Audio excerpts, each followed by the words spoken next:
OFW Remittance Protection, suportado naman ni Senator Mark Villar, RH28 Raymond at Paz Raymond. Mahalaga ang papel na ginagampanan ng ating mga overseas Filipino workers o OFWs para sa ekonomiya ng bansa, kaya dapat lamang na maprotektahan ang kanilang remittances. Ito ang paniniwala ni Senador Mark Villar kasunod ng isinusulong na Overseas Filipino Workers Remittance Protection Act o ang Senate Bill 917.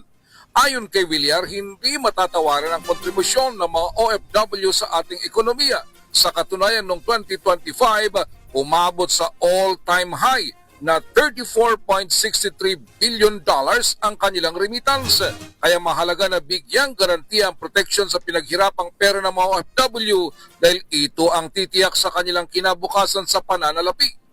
Ang panukalang batas ay naglalayong pangalagaan ng remittance ng mga OFW sa pamamagitan ng pag-regulate sa remittance fees, pagtiyak sa consumer safeguards, pagpapahusay sa transparency sa foreign exchange at pagtuturo ng financial literacy sa mga OFWs at kanilang mga pamilya.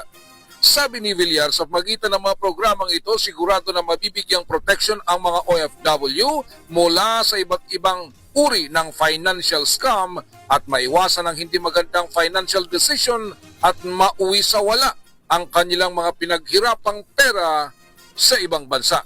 Ito si RH28 Raymond Adpaz para sa DZRH, una sa Pilipinas, una sa Pilipino.